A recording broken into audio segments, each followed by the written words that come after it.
Please welcome Jared Hess, Jerusha Hess.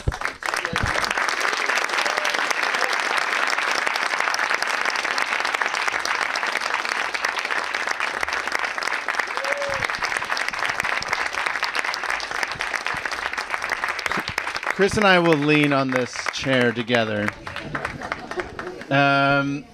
Congratulations! The film is so beautiful. You have like 6 animation styles in like 10 minutes. It took us an entire film to put that many animation styles in it. Where did this beautiful thing come from? It started as a project with this company in Salt Lake City called Mast, and the purpose was to get to start exporting movies from Utah and not exporting filmmakers, because it's what we do a lot of. And so our dear producer Miles, he came with this idea like, hey, you want to make a movie with us? We're going to get all these young animators to audition basically and do this competition. It was like a competition to work with you. And then our friends Hubble and Chris wrote this gorgeous script, and we just, it was COVID. We would do anything. We're like, yeah, we would love to do this. We're all crying in our cups anyway. So we got on board. And then how did you work with these wonderful animators who all did it in different styles and brought so much? You guys are the most humane filmmakers. It's really striking. We usually just write farts. I don't know what you're talking about. But they're human farts. Yeah. That's what matters. But I think what's interesting to me is that like every film I've ever seen that you guys have done feels handmade in some way. And I think it's very difficult to do that in animation. And you guys did it times 6. So tell us about like working with the animators who were all from all over the place? Yeah.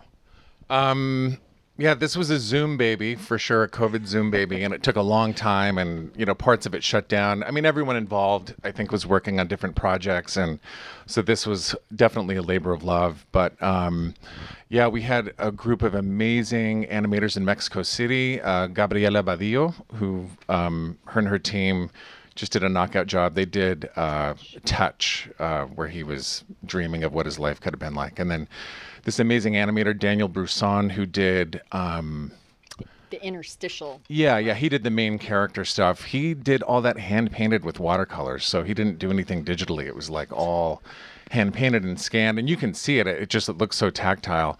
And then other, film students... from the U.S. We had a couple of guys from Utah, Florida, and then this wonderful lady named Nika from the U.K. did Sight. Yeah, that opening one. But it was, just a lot of Zooms and talking them through it.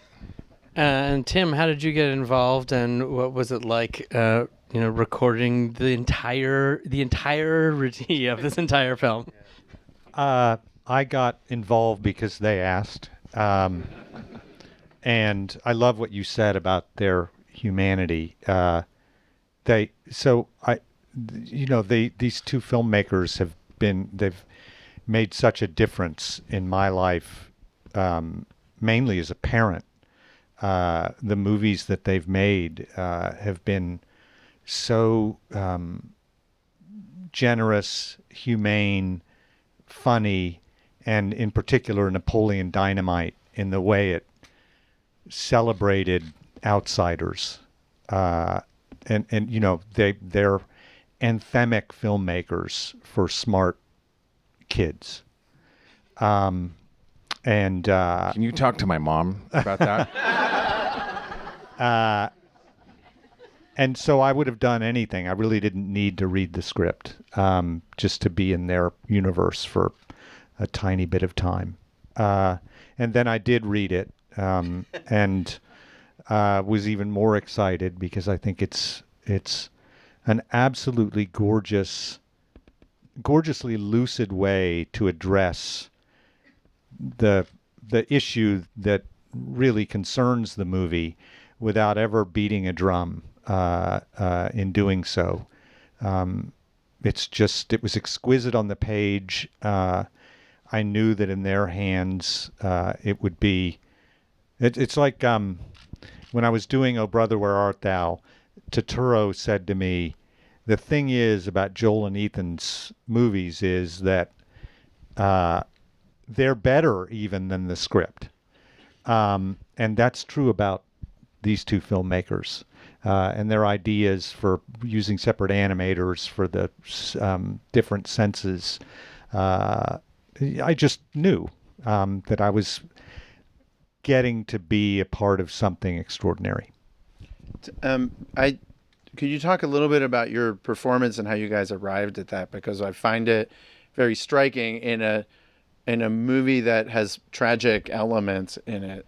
The performance is, to me, you're trying to you're thinking about us, letting us know that we're going to be all right, which is an incredibly generous idea for someone at the end of life. I'll let you guys answer first because I just spoke a lot. Keep talking, Tim. I was telling Tim, we watched the movie Heavyweights the other night, which is like a top 10 for me. And he said it was his second movie. I know it's got to be weird for him. It's like he's got such an incredible body of work, but I'm like, dude, I love your scene. He's the guy that shows the videotape for Fat Camp. It's a powerful film. Go watch it. Keep talking.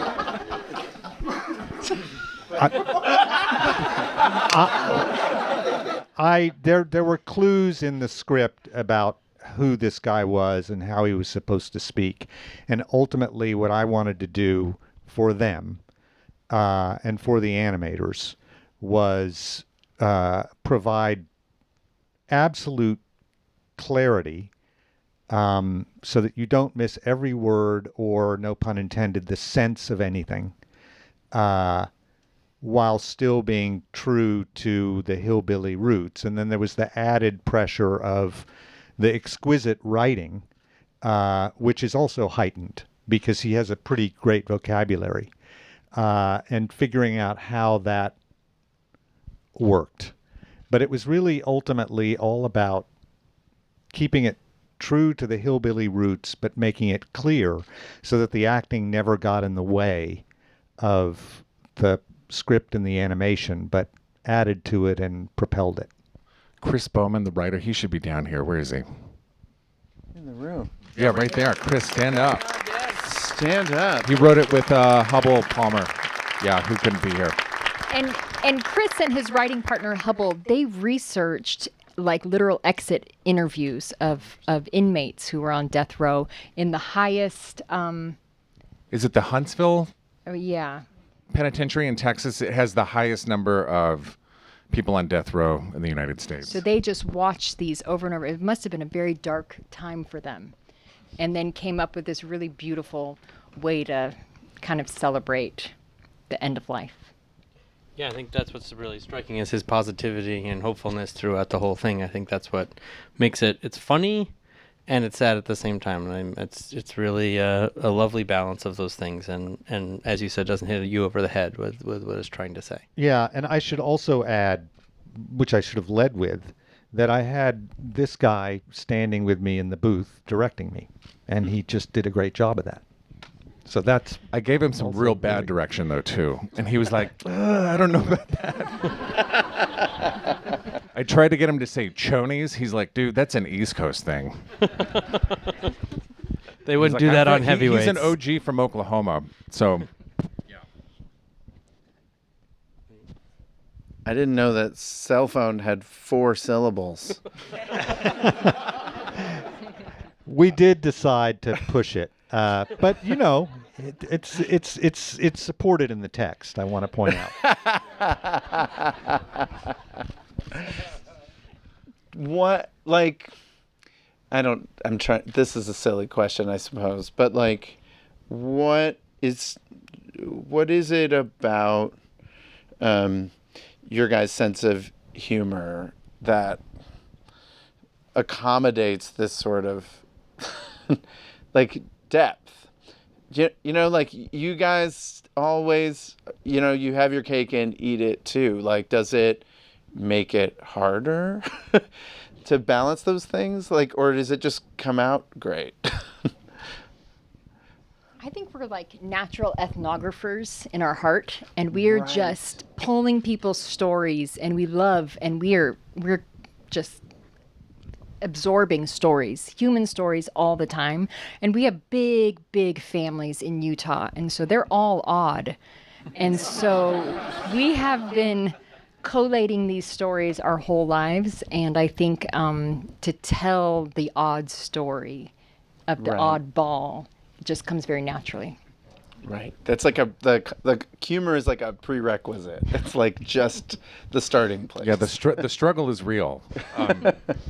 But yeah, no, I mean, I think at the end of the day, we love our characters, so that's the big part. That's the thing. Give it up one more time for Jerusha, Jared Hess, and Tim Blake Nelson on their beautiful, beautiful film.